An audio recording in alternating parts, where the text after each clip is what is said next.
ব্যবসার জন্য তৈরি মশলাতে বিষ মেশাতে গিয়ে বাণীর কাছে ধরা পড়ল মৌলি। হ্যাঁ বন্ধুরা, সম্পূর্ণটা জানতে ভিডিওটা প্রথম থেকে শেষ পর্যন্ত দেখতে থাকুন।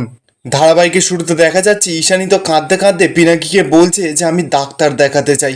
সাথী তখন পিনাকিকে সরাসরি বলছে যে পিনাকিদা, আপনি বরঞ্চ একটা কাজ করুন, আপনি ডক্টরকে ফোন করুন, আর আমি বরঞ্চ সাথীর জন্য একটু গরম জল করে নিয়ে আসো, গালগেল করুক।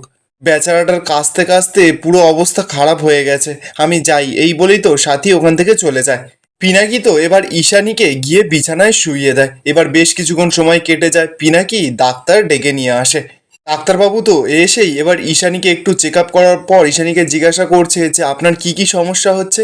ঈশানী তো এবার থতমত খেয়ে যায়, বলছে যে ওই খুব কাশি হচ্ছে, আর কাশির সঙ্গে একটু রক্ত বেরোচ্ছে। কথাটা শুনেই তো পুরো পিনাকির মাথায় যেন বাজ পড়ে যায়, বলছে কি, তুমি তো আগে একবার আমাকে বলনি। ডাক্তারবাবু তখন পিনাকিকে বলছে দাঁড়ান দাঁড়ান, ওনাকে বলতে দিন। আচ্ছা, কাশিটা আপনার কতদিন ধরে হচ্ছে? ঈশানী তখন বলছে যে এই 2-3 দিন ধরে হচ্ছে। ডাক্তারবাবু তখন ঈশানীকে বলছে যে এই কাশির সঙ্গে রক্ত বেরোনোটা এটা কি প্রথম হলো নাকি আগেও হয়েছে? ঈশানী এবার কি বলবে, পিনাকি তো সামনে দাঁড়িয়ে আছে, থতমত খেয়ে বলছে যে না, এটা প্রথম নয়, এর আগেও একবার হয়েছে, মাস 3 আগেও এরকম জিনিস ঘটেছে। পিনাকি তো শুনেই অবাক, বলছে যে মাস 3 আগে, তা সত্ত্বেও তুমি আমাকে একবারও জানাওনি। ঈশানী তখন জানায় যে মৌলির যেদিন বিয়ে ছিল সেদিন আমার আসতে দেরি হচ্ছিল, ওই সেদিনই আমি খুব অসুস্থ হয়ে পড়েছিলাম। আমি শুধুমাত্র কাউকে জানাইনি, এই কারণেই আমি ভেবেছিলাম যে আমি কিছু জানালে মৌলির বিয়েতে ব্যাঘাত ঘটবে। পিনাকি তখন রেগেমেগে বলছে যে বাহ, খুব ভালো, বিয়ে তো চুকে গেছে 3 মাস আগে, তারপরেও এখনো একবারও জানানোর প্রয়োজন মনে করনি। ডাক্তার তো এবার ঈশানীকে বলছে যে আচ্ছা, আপনার কি বুক টুক জ্বালা জ্বালা করে? ঈশানী তখন বলছে যে হ্যাঁ, খুব বুক জ্বালা করে। আচ্ছা ডাক্তারবাবু, আপনি আমাকে একটা কথা বলুন তো, আমার হাতে আর কদিন মাত্র সময় আছে? পিনাকি তো এবার কথাটা শুনেই ভয় পেয়ে গেছে। ডাক্তারবাবুকে বলছে ডাক্তারবাবু, কোনো কি বড়সড় সমস্যা হয়েছে? তাহলে কি হসপিটালে অ্যাডমিট করতে হবে? ডাক্তারবাবু তো এবার রেগে যায়, পিনাকিকে বলছে দূর বাবা, আপনারাই তো দেখছি ঘরে ঘরে ডাক্তারি করে নিচ্ছেন। আরে যাদের গ্যাস্ট্রিকের সমস্যা থাকে তাদের এরকম বুক জ্বালা জ্বালা করে, আবার ফুড ইনফেকশন থেকেও এরকম রক্ত বেরোতে পারে, পেট গলা বুক জ্বালা এসবও হতে পারে, আর তার সঙ্গে সঙ্গে আবার কাশিও হয়। ঈশানীতে এবার ভয়ে ভয়ে ডাক্তারকে বলছে ডাক্তারবাবু, তাহলে আমার কঠিন কিছু হয়নি তো? ডাক্তার তখন জানায় যে না, আপনার কোনো কিছু কঠিন কিছু হয়নি। ডাক্তারবাবু তো এবার প্রেসক্রিপশনে কিছু ওষুধপত্র লিখে দেয়, তারপর পিনাকি তো ডাক্তারবাবুকে ছাড়তে ওখান থেকে চলে যায়।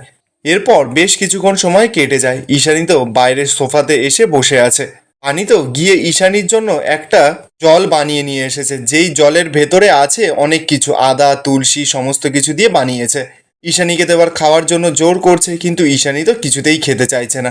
এবার তো সেখানে পিনাকি এসেছে, পিনাকি সমস্তটা দেখে বাণীকে বলছে যে বাণী, ওকে ছেড়ে দাও, ও এখন এইসব খেতে চাইছে না যখন, ওকে আর জোর করো না। ডাক্তার দেখে গেছে, ওকে টেস্ট ফেস্ট দিয়েছে, অনেক ওষুধপত্র দিয়েছে, ওগুলো খাক, তারপর দেখছি কি হয়, টেনশন করো না তুমি। এরপর পিনাকি তো এবার ঈশানীর হাত ধরে নিয়ে ঘরে চলে যায়। মৌলি তো এবার আড়াল থেকে সেই সমস্ত কিছু এতক্ষণ দেখছিল। মৌলি মনে মনে বলছে যে মমের শরীরটা আরো খারাপ হচ্ছে, সেদিন তো আবার কাশির সঙ্গে রক্তও বেরিয়েছিল। এটা কি কোনো সিরিয়াস অসুখ নাকি সকলে এই অসুখটাকে হালকাভাবে নিচ্ছে? আমাকে এটার পেছনে ইনভেস্টিগেশন করতে হবে। অন্যদিকে দেখা যাচ্ছে বাণী তো মন খারাপ করে দাঁড়িয়ে আছে, ঠিক তখনই সেখানে অনিরুদ্ধ আসে। অনিরুদ্ধ এসে বাণীকে বলছে যে বাণী, মন খারাপ করে দাঁড়িয়ে আছো কেন? বাণী তখন অনিরুদ্ধকে জানাচ্ছে যে আমি তো শুধু চেয়েছিলাম যে মা সারা জীবন ভালো থাকুক, কিন্তু উনি তো আমার হাত থেকে কোনো কিছুই খাচ্ছে না। অনিরুদ্ধ তো এবার বাণীকে বলছে যে মাসিমণির আর কি দোষ, মৌলির মতন মেয়ে থাকলে ও তো কানে সারাক্ষণ ফুসমন্তর দিচ্ছে, তাই না? বাণী তো এবার একার মতন একা খুব জোরে জোরে কাঁদছে। অনিরুদ্ধ তখন বাণীকে বোঝাচ্ছে আর বলছে যে তুমি কিন্তু এই রায়বাড়ির মেয়ে, আর তুমি মেয়ে হয়ে এই বাড়ির সমস্ত দায়িত্ব পালন করে চলেছো। এবার যদি কেউ বুঝলে বুঝবে, না বুঝলে না বুঝবে, এটা তো তাহলে তাদের ব্যাড লাক, তোমার এতে তাহলে কি করণীয় বা আছে? বাণী তখন বলছে যে তবুও তো মা আমাকে ভুল বুঝছে। অনিরুদ্ধ তখন জানায় যে হ্যাঁ, হয়তো এখন ভুল বুঝছে, কিন্তু সারা জীবন যে তোমাকে ভুল বুঝবে এটার বা কি গ্যারান্টি আছে? আর একটা কথা, তুমি যে আইডিয়াটা দিয়েছিলে আমাদের ব্যবসার জন্য, সেই আইডিয়াটা কিন্তু আমাদের সকলের খুব পছন্দ এসেছিল। বাণী তখন বলছে যে সত্যি? অনিরুদ্ধ তখন জানায় যে হ্যাঁ, খুব ভালো আইডিয়া ছিল, এবার আমাদের দরকার এই নিজেদের ব্যবসাটাকে আবার নতুন করে দাঁড় করানো। আমি তোমাকে বলছি বাণী, মাসিমণি না একদিন নিজেই তোমাকে আবারও কাছে টেনে নেবে। বাণী তখন বলছে আমি আপনার কথাগুলো শুনে না আবারও সাহস পেলাম। অনিরুদ্ধ তো এবার বাণীকে বলছে যে তাহলে চলো, এবার তুমি যেসব ওই ম্যাজিক মশলা বানানোর জন্য ইনগ্রিডিয়েন্টসগুলো লিখে রেখেছিলে, সেগুলো আমি সব জোগাড় করে নিয়ে এসেছি। বানি তো এবার সেটা শুনে খুব খুশি হয়ে যায়। অনিরুদ্ধ তখন বলছে যে চলো তাহলে এবার কাজে লেগে পড়া যাক। এরপর বানি আর অনিরুদ্ধ ওখান থেকে চলে যায়। মৌলি তো এতক্ষণ ধরে সমস্ত কথাগুলো শুনছিল। এরপর দেখা যাচ্ছে বানি আর অনিরুদ্ধ তো রান্নাঘরে চলে গেছে। রান্নাঘরে গিয়ে বানি তো বানির কাজ শুরু করে দিয়েছে, সমস্ত মশলাগুলোকে একসঙ্গে দিয়ে পেস্ট করছে। বেশ কিছুক্ষণ পর বানির মশলা বানানো তো পুরো রেডি হয়ে যায়। অনিরুদ্ধ তো এবার বানিকে বলছে যে ব্যাস তাহলে আমাদের মশলা বানানো তৈরি, কালকে এই প্যাকেজিং হয়ে যাবে। বানিও তো এবার অনিরুদ্ধকে বলছে যে হ্যাঁ কালকে প্যাকেটগুলো সব চলে আসবে, আমরা সমস্ত প্যাকেজিংগুলো করে ডিস্ট্রিবিউশন শুরু করে দেব।